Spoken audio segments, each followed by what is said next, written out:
Do you have an update on Mike and where he kind of sits right now, coming into these last 8 games? No, I'm gonna try to get with Mike this morning and get with our doctors. Not this morning, but sometime, we practice at 2:30. So somewhere in the next 24 hours, I'll have a little bit better, clear understanding of where we're at with him. I want to meet with him and our trainer and our doctor just to get an understanding where we at with him. All right. Next up is Jaden Watson Fisher. Yeah, Kevin, y'all are in a precarious position right now, trying to make the ACC tournament. You know, is there panic or is there an additional sense of urgency knowing how few games are left? Well, I don't think there's panic. We have to play the schedule that's left in front of us, and obviously, as you know, with the group, I can only, obviously prepare them for the next game, and that's obviously Louisville on Wednesday.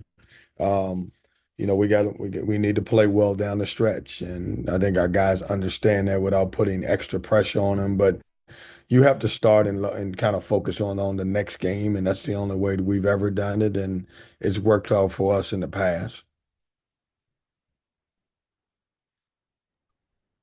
Next up is James Henderson. Hey, Kevin, hope you're doing well. I wanted to ask you about Trey Parker and when you recruited him. Obviously, he's been shooting the ball well here the last couple of games. How did you evaluate his skill set coming out of high school or prep? Did you view him as a playmaker, scorer, defender? What were your thoughts on his game? Yeah, James, Trey, when we started recruiting him, and obviously had been committed to us for a couple years, we looked at him as a combo guard. But what I liked about him is speed, athletic ability. He's probably one of the few guys that we have on our team that can create his own shot but get others involved. And the great thing about Trey, he can play two and one.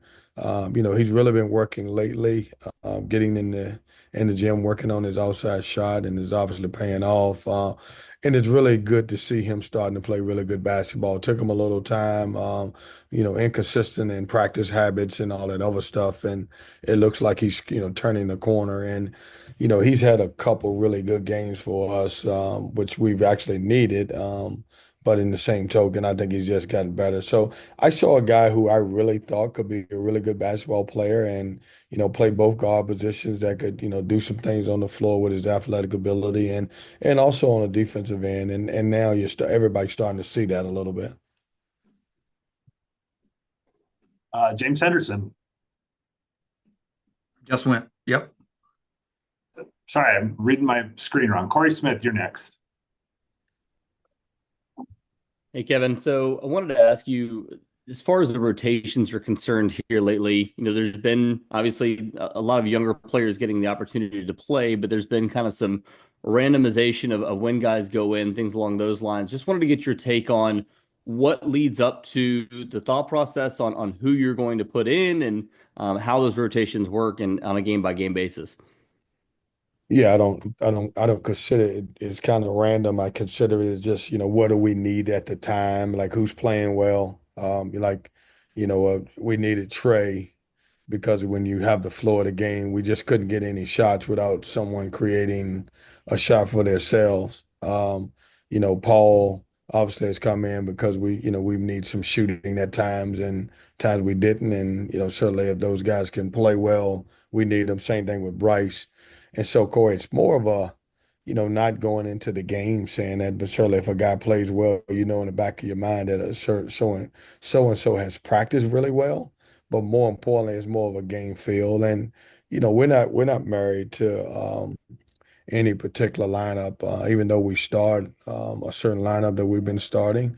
If you look at it, some other guys have gotten more increased roles and being able to play our five position because without having Brandon has really struggled because Ben's been in a lot of foul trouble. And I thought Ish, who has played more minutes on a California trip than Ben, just because of the situation. So it's kind of a situational thing. And I have in my back of my mind who's playing good basketball and who we think can give us kind of some kind of jolt to be, help us in the game.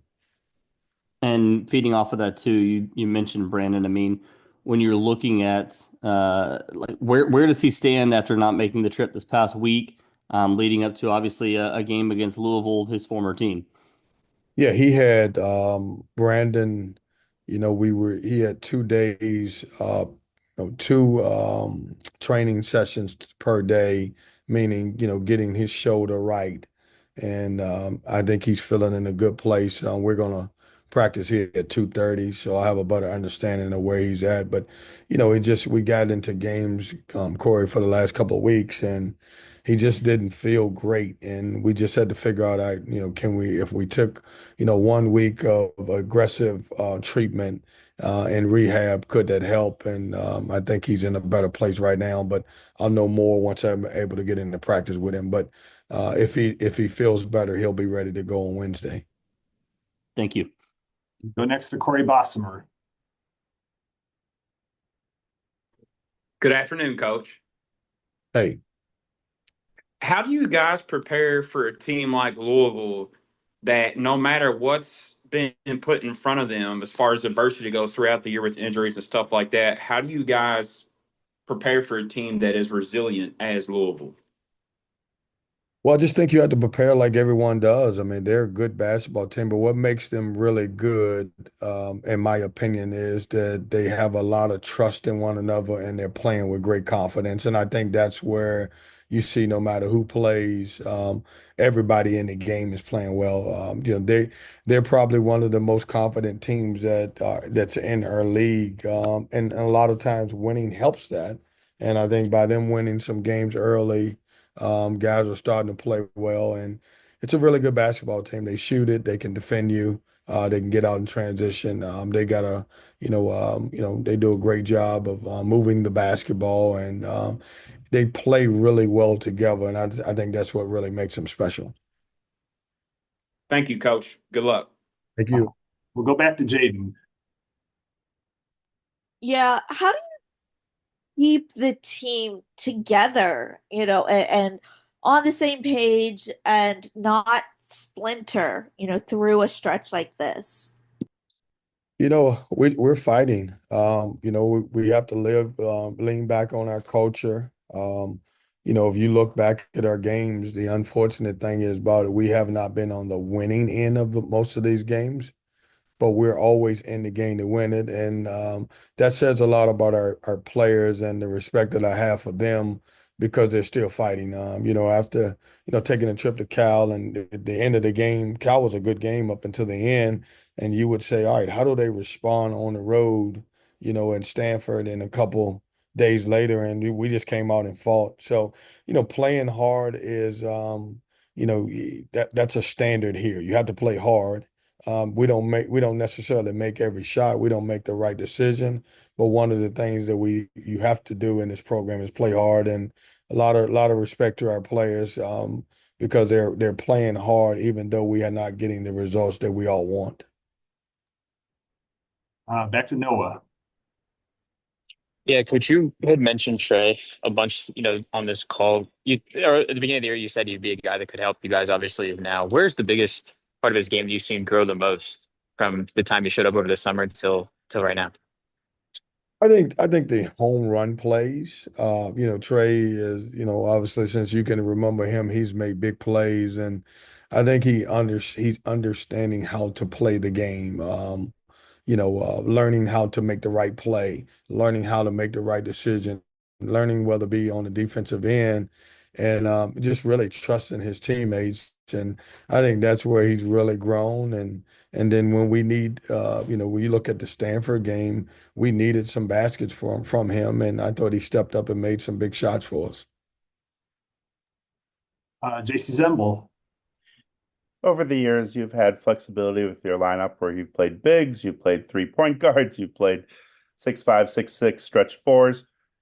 In a perfect world, moving forward, what would be roster construction look like? What would you prefer to have?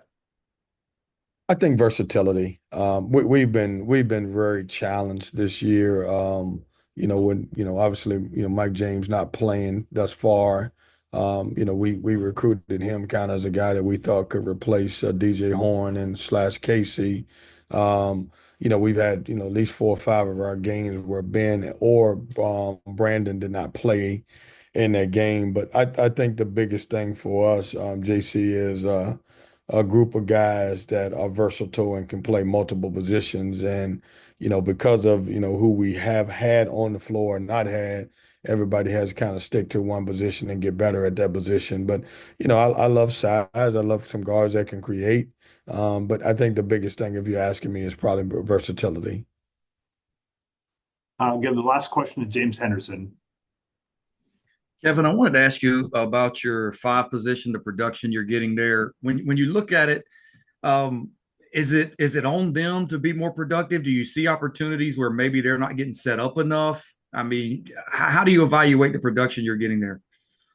Well, I think, James, one of the toughest thing is that, and I've said this, like we haven't had Ben and Brandon, one's been out of practice and the other's been out of practice.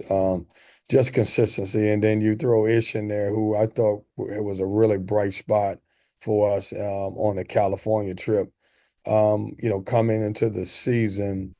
That was one of our, in my opinion, with so many new pieces, that was one of our strongest, positions. And our guys just got to get back to, getting in practice, having some consistent play, being able to, win that position. But we haven't played great lately at the five position, and that's somewhere we got to, continue to improve. And one of the things is just getting them all in practice and getting on the same page, really.